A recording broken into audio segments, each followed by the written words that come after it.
Alright, what up YouTube? It's Luca and welcome back to another video.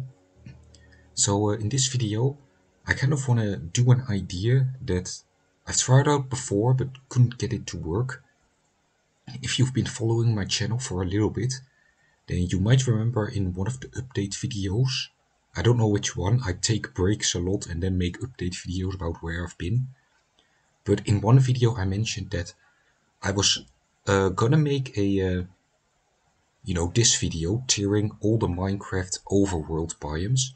I was gonna make that one on my phone, but I couldn't get it to work. I mean, the recording went fine, but when I was editing it and putting it all into one video, the quality was just horrible. Like, it was so pixelated and grainy, you couldn't see anything, no matter what I did.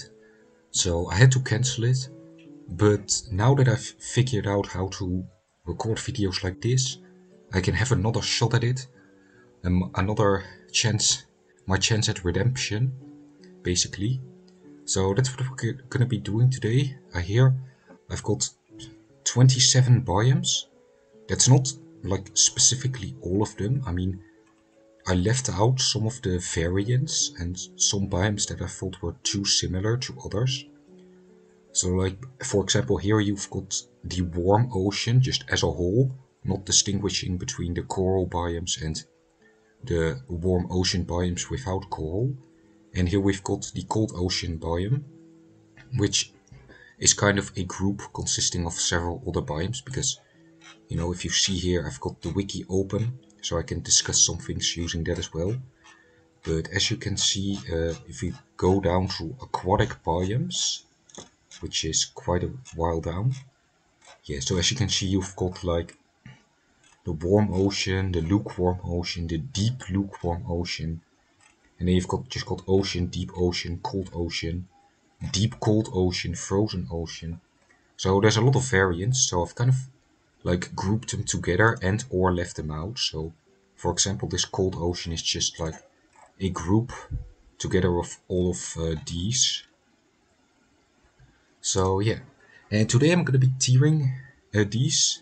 I've got 5 tiers. I mean, I wanted 6. So let me let me do that real quick. So while I do this, I might as well tell you what I'm going to be basing this tier list on. So I'm gonna be basing this tier list off of 2 things. One is its design, how pretty is the biome to look at, and second is also very important to me, what importance do they hold to like the survival experience, like how many useful items or blocks can you find in the biome. So for example, I'm gonna foreshadow a little bit here. The coral ocean, the warm oceans. With the coral they are very pretty, but what importance do they really have for your survival? So yeah, that's gonna be a little bit of a conundrum that I'm gonna find myself in. So yeah, that's gonna be the requirements for a biome to score high. It has to be pretty, and it also has to offer a lot to the survival experience. Okay, so with all of that out of the way, I think now we can start. So first up, we've got a pretty basic biome, a pretty simple one, which, you know, is why it's first. That's because it's pretty easy to rank. It's the plains biome. So as I said, the plains biome is a fairly simple biome. It doesn't have that much to offer. You can usually find a lot of animals there, and you know, 1 or 2 trees, a few flowers. You've also got villages. Villages are pretty easy to spot in a plains biome, and they generate, a lot of the times they do generate in plains biomes, at least the ones that I've found. So I feel like the plains is a pretty average biome. I wonder whether B or C is going to be the average tier. Let's make C. C is going to be the average tier. So next up, we've got forest, which is just a normal oak forest.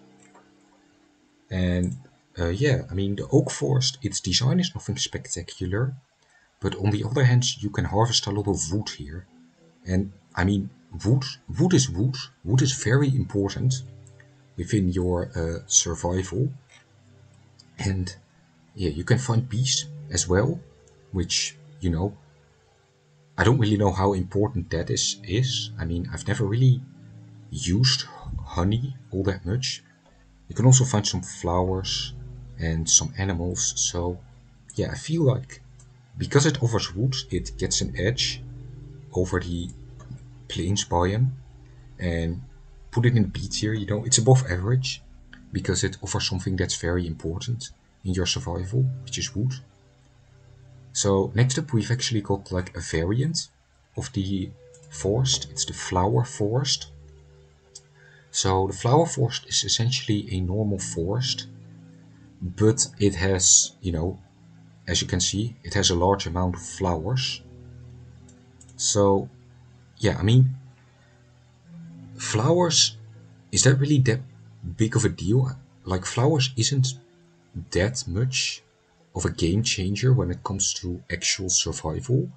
But on the other hand, a lot of players still use dye just for the fun of it, or just because they can.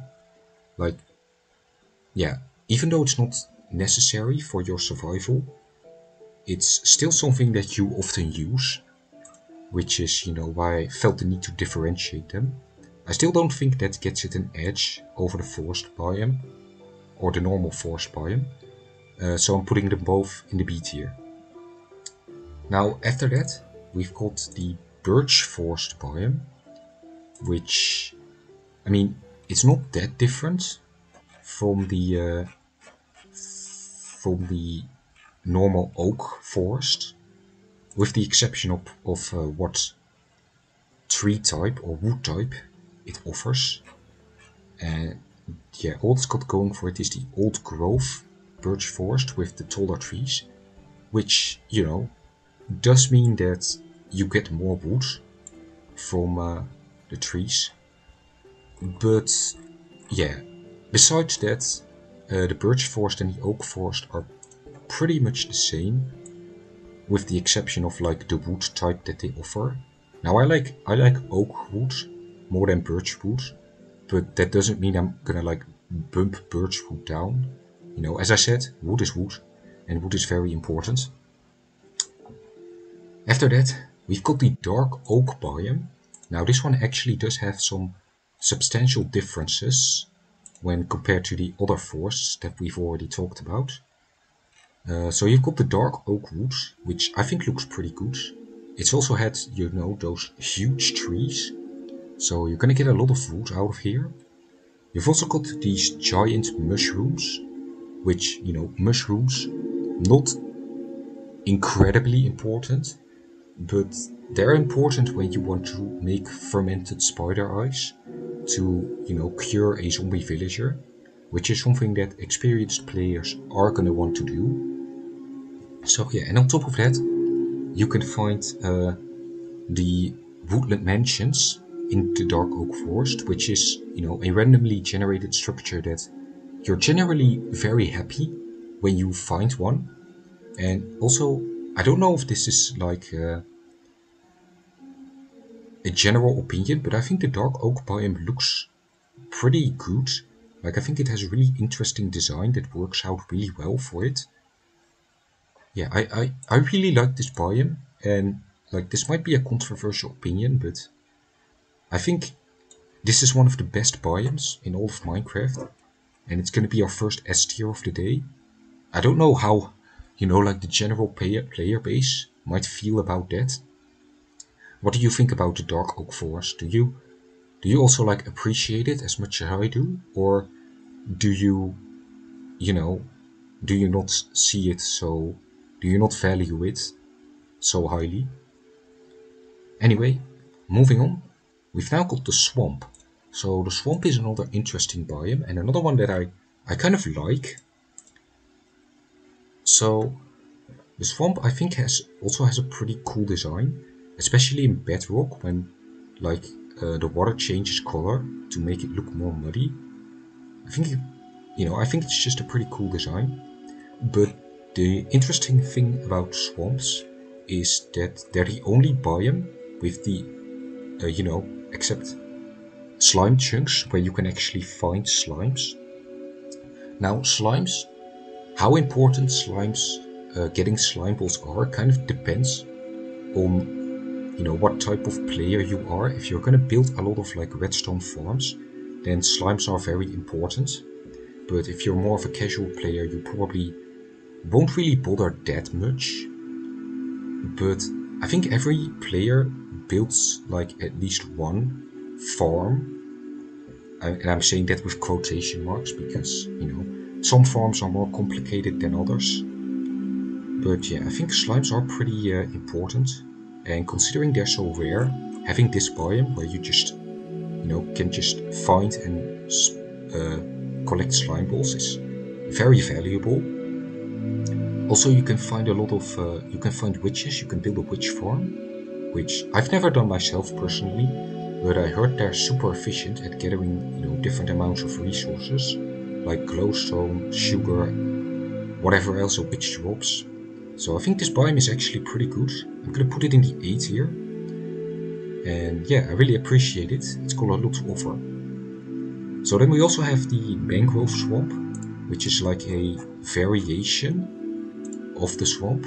Now I'm not too familiar with the Mangrove Swamp at this point in time, as this is, at this point of me recording this video, this is one of the newest biomes in Minecraft, and I have almost no experience with it, you know, except that one video that I did in the survival series that I did recently on Pocket Edition. But yeah, it's just, it adds another wood type, which I think mangrove wood actually looks pretty cool.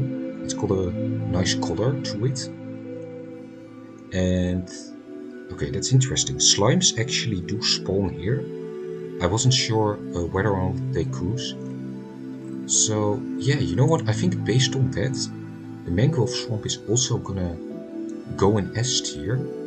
I think this is also probably also one of the best biomes in Minecraft, because it essentially takes the swamp, which is already an A tier biome, and just adds more to that.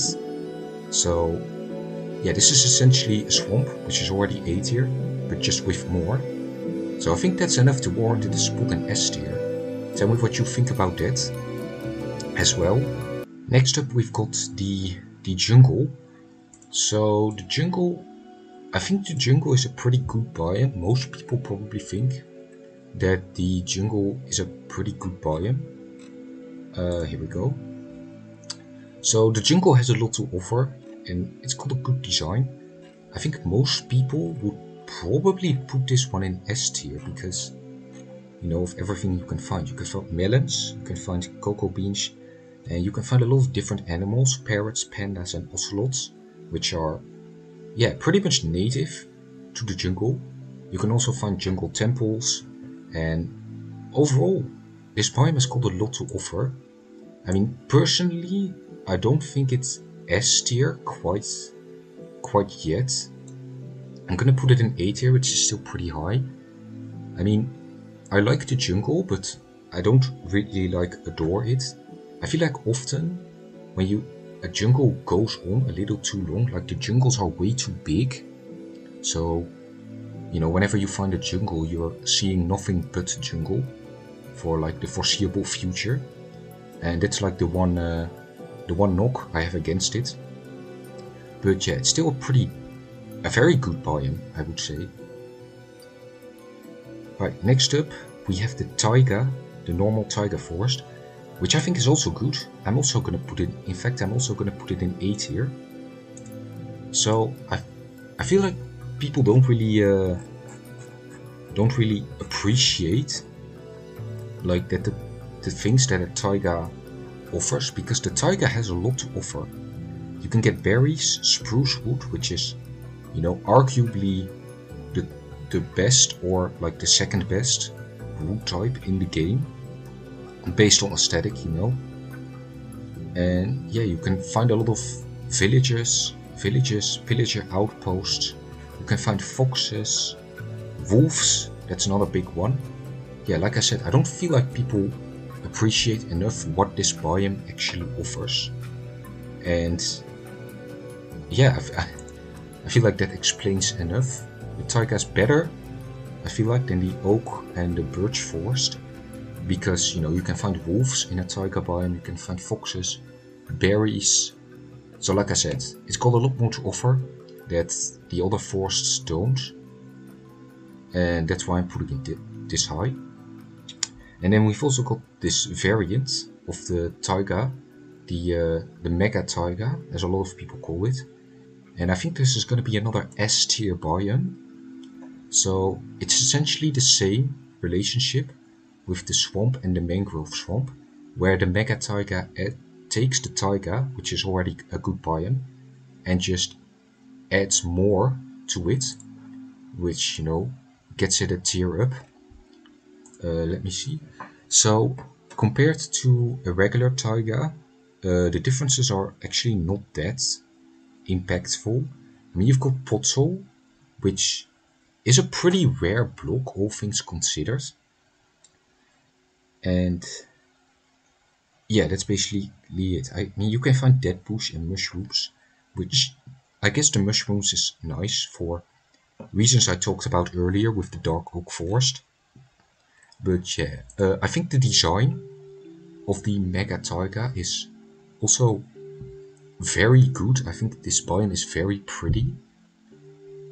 And yeah, I think it's one of the best biomes in the game. So keeping with the spruce trees, now we're going to talk about, well, I was going to say the mountains, but with the recent updates, the mountains have gotten a lot higher. So these are like the traditional mountains, you know, just what you see here. And I think this is probably going to be either a C or a B tier biome, because, well, you've still got a lot to offer. Let me see if I can look it up. It's got a really weird name, like here, the windswept hills. So yeah, this is what the mountains used to be before like 1.18 came around and added gigantic mountains, which we will also be covering. So yeah, I mean, what can you find in here? You've got well, it's a stony biome, which means you can easily get access to coal and iron. And this is also one of the biomes where emerald spawns naturally. It's not too frequent, but it's frequent enough to mention. I think because of that, I'm actually going to put it in B rather than C, because of the easy access to resources like coal, iron and emerald. On top of there, you know, still being a large amount of trees, as you can see here. It's not as much as in an actual forest, but it's enough. And to have that in combination with, you know, mineral resources, that's pretty good. I mean, the reason it's not higher is because I'm not that much a fan of its design. I mean, it does look kind of bland, which, I mean, I do get, but I don't think it's like mind-bogglingly great as a biome. So speaking of mountains, we've got two more mountainous biomes. We've got, I don't know what these are called again. I think this is the stone peaks, and these are like the frozen peaks and the jagged peaks that are like overrun with snow and ice. So I think this one is probably gonna go in either the same tier or one above. Let me see if I can find the page that talks about them. Okay, I've got them. So we've got the frozen peaks, which we'll talk about in a little bit. But let's focus on the stony peaks for now. So you've got, again, emerald ore, which is pretty rare. I mean, you can only find them in these mountainous areas. And we've also got calcite, which I don't think is that significant.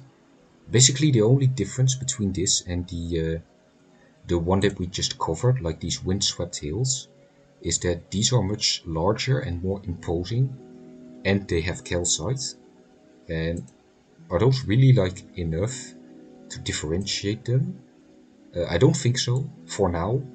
I may switch some of these biomes around later on. So who knows, I'll come back to it. So now we've got the jagged and the frozen peaks. I'm grouping them together because, you know, one is overrun with snow and one with ice. And I think that's enough to bump them down a tier, because those valuable resources are still there, only now you have to get through a layer of snow and ice to get to them. So yeah, the resources are not as clearly visible, which I think is a little bit of a hindrance, but they are still there, which is why it's not lower on the list. So after that we've got another mountainous biome, the Stony Shores, which I didn't know that was a biome before I started trying to do a tier list on the biomes. So the Stony Shores is it's basically a beach. It's basically the stony version of a beach. As you can see, the Stony Shore variants replaces normal beaches in areas with mountainous terrain. So yeah, it's basically made of stone and gravel, and yeah, it's basically like a mini mountain biome next to the water, which, you know, I think is not that mind-blowing. I think it's about average, which is why I'm gonna put it in the C tier, the average tier. You can still find like coal and stuff, but I don't believe you can find emerald ore over here. No, you can't. Yeah, you have to actually go into the mountains for those. So keeping with the water theme, we've got a couple of water biomes over here. So first up is the river. Yeah, the river actually counts as a separate biome. I mean, I guess I knew that before because of like drowned farms and stuff. Let me see if I can find its page and learn something new. Yeah, okay, so rivers are, as it says here, rivers are basically just borders between other biomes, and I mean, yeah, there's not that much to say about it. You can find sugarcane along rivers, but you can also find that, you know, around any patch of water. You can find drowned, but you can also do that in the ocean. Though they do spawn more often in the in rivers compared to oceans, which is pretty decent. But overall, oh, you can also get clay, but that's not really that important, I feel like. So overall, I feel like this one is another pretty average biome, and yeah, and that is that. So next up we've got another aquatic biome, or another semi-aquatic biome. We've got the beach, which also counts as a separate biome, and it basically acts just like the river acted as a biome between biomes. The beach acts as a biome between land biomes and ocean biomes. So the Stony Shore is actually a variant of the beach, but the difference with the Stony Shore is that it offers like stone, which I think is overall more useful than sand. And you can also find like coal and different types of stone, whereas the beach is mainly just sand. So I feel like this one's probably going in D rank. That, you know, it serves its purpose being a border, but it doesn't really have that much special going for it. So now we've got the two variants, or I guess the two main variants of ocean, warm ocean and cold ocean. So warm ocean is kind of tricky to rank because I'm mainly focusing on like the coral biomes when I say that, but the coral biomes of course are incredibly beautiful, like they're an absolute treat to look at, but in terms of use for survival, they kind of have nothing going for them. Yeah, let's see. So yeah, you can find pufferfish, which is occasionally useful for, a potion of water breathing. You can find shipwrecks. You can find ocean ruins which aren't that significant. I mean, shipwrecks are pretty nice, but all this other stuff like water, sand, coral isn't really used for anything like in the survival setting. So it's mostly a biome that exists to just look pretty. It doesn't have really much of a use besides that, which I think makes it just about an average biome. I'm gonna put it in the sea tier alongside the river. Like I said, it's a very pretty design, but there's not really that much to do in a coral biome. And then the cold ocean, I think the cold ocean is a little bit underwhelming. You do have the frozen ocean, which is at least mildly more interesting because you can get blue ice, which is pretty useful. But if we're talking about like every cold ocean biome together, and also including the regular ocean here, because there's not that much of a difference, you've basically got kelp and then gravel if you want to go to the ocean floor to collect it. I mean, they can have ocean monuments spawning, but overall it's just not a very like interesting biome to look at. Its design is kind of bland. It's basically only gravel, which is not that interesting. So next up we've got the snowy plains, which is a variant of the plains, but just under a layer of snow. And honestly, yeah, I don't feel like this is a very good biome at all. This is probably going to be our first E tier. It's essentially the plains, but there's no flowers, there's not really that much trees. Basically, there's only igloos, but yeah, this biome is very, very bland, like I said. I mean, the plains is bland as well, but at least you've got some stuff there. With this one, it's just not really that interesting to look at. It usually like goes on the biome for a long time too. So yeah, I don't think this is a very great biome. And then we've got another snow biome, the ice spikes. Now the ice spikes are kind of interesting. Their design is of course pretty good, and they're also one of the only places where you can find packed ice. And yeah, I mean, that's just it. It basically only exists for you to get packed ice.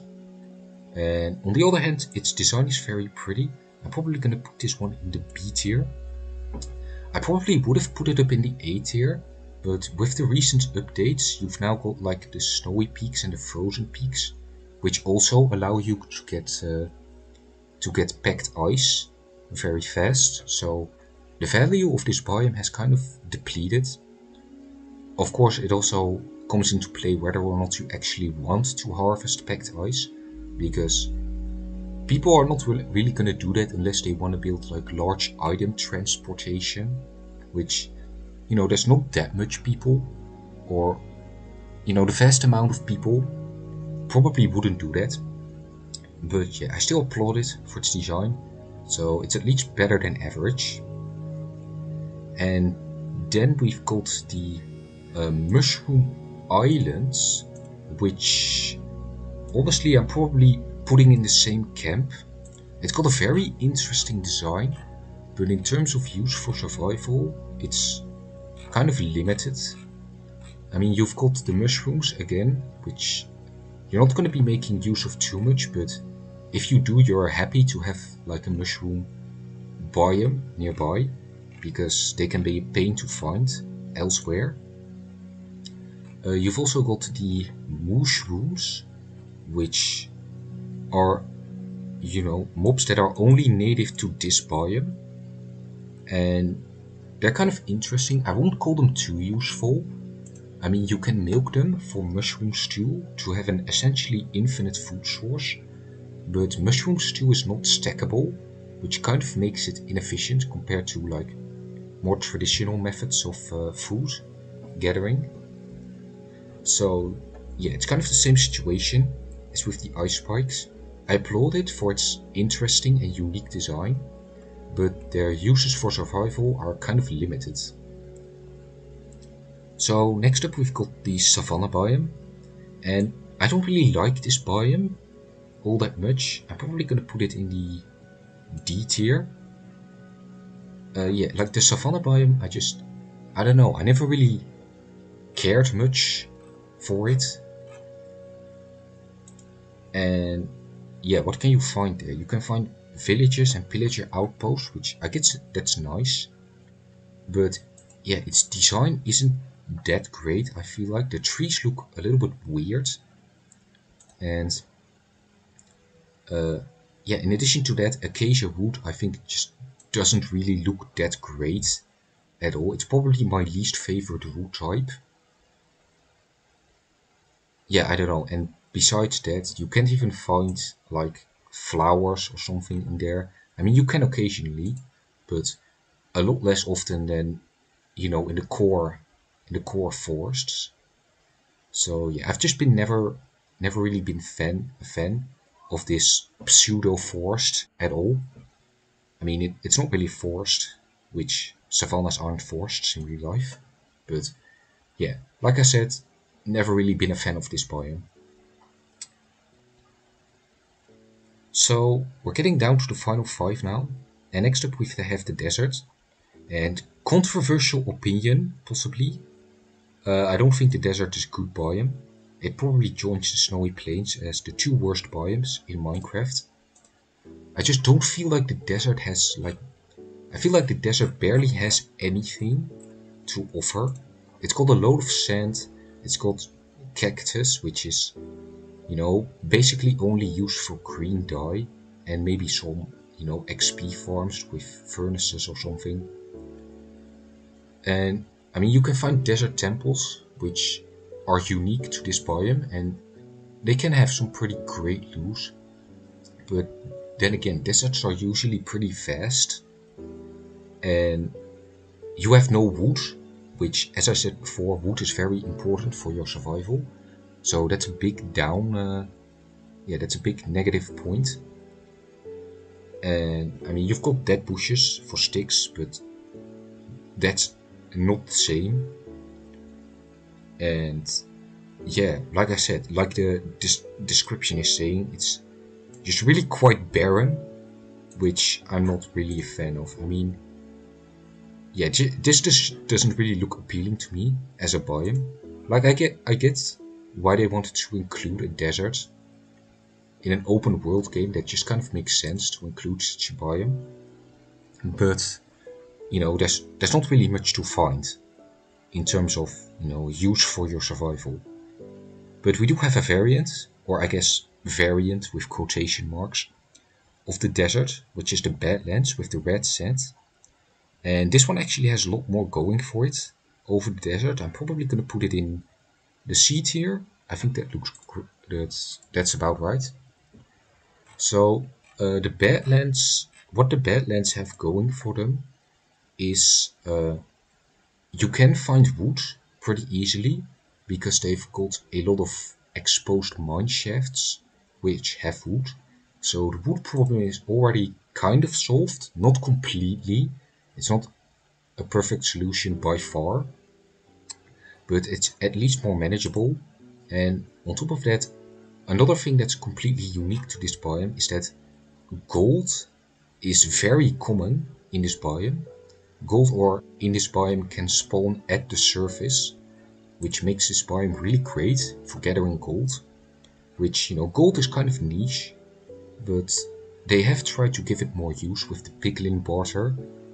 And I guess you can use gold for beacons. You can come here and farm gold for beacons. So yeah, and of course you can get terracotta, which is a nice building block, though I don't really use it very often. And that's about it. I mean, the red sand looks better as well, but that's just my opinion. So yeah, Badlands have a lot more going for them than the desert. And oh yeah, one thing I forgot to say is you can also find some loot in the mine shafts, which is usually pretty decent. So that's another thing. So the Badlands is basically just an improved version of the desert, so much so that it shot up 2 tiers. So we're down to the last 3 biomes, and all of them are quite new, and all of them are underground. So yeah, all 3 of these were added within the last 2 major updates. So let's start with this one. You probably can't see a whole lot, but this is a deep dark biome. So the deep dark is very new. It's quite a hostile biome, because of course you can trigger the warden over here. But let me scroll down to the underground section. There we go. So yeah, I mean, Deep Dark has a very interesting design that I applaud. And in terms of uses for survival, it's not like the Skulk. You can't really use that for anything. I guess you can use it for like XP farms and stuff, but you already have stuff like Enderman farms in the end. But the one thing that makes this biome worth it is the Ancient City, which is a structure that can only generate in the Deep Dark. And the city has some pretty insane loot. I mean, you've got enchanted books, which with usually pretty high level enchantments. You've got enchanted armor, enchanted golden apples, which is just mind blowing. On top of a lot of other stuff that is generally pretty good. So yeah, the great loot that ancient cities give make it worth it. And its design is pretty interesting as well. So you know what? Probably gonna put this up in the A tier.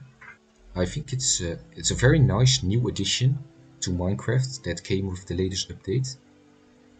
And then these two were added in the same update. So let's cover the Dripstone Cave first. I mean, it's not really that useful. Probably gonna put it in here. Yeah, I mean, you can collect dripstone, which has limited use. Probably only if you want to make like a lava farm or kill someone by dropping it on their head. But yeah, even though you're not gonna need a whole biome to just collect them. So yeah, I'm gonna put them here. And then lastly, we've got the Lush Cave. So Lush Cave is actually very interesting. It's got a pretty good design, I feel like. And there's a lot of things to find in there. I mean, probably not all of them, or very few of them, are actually that useful. I mean, yeah, you've got moss, which you can farm for like aesthetic purposes, but none of these things are really going to help you in your survival. I guess you can use glowberries as a food source. You can also find axolotls. This is the only biome, I think, where you can find axolotls. And you can actually also find slimes, which I did not know. So yeah, this biome has a lot to offer with, varying usefulness, but its design is still pretty good. So you know what? I'm putting this alongside the Deep Dark in the A tier. And there you go. That's almost all of the overworld biomes. Like I said before, I left out a few variants and a few other biomes because I thought they overlapped too closely with stuff that was already on this list. But yeah, this is most of the overworld biomes ranked. If you agree, let me know. If you disagree, then fight me. And yeah, above all, I hope you enjoyed this video. And post your thoughts, like I said, if you want. Like if you want, subscribe if you want. And I'll see you in a good mood in the next video. I'm going to go now. Goodbye everyone.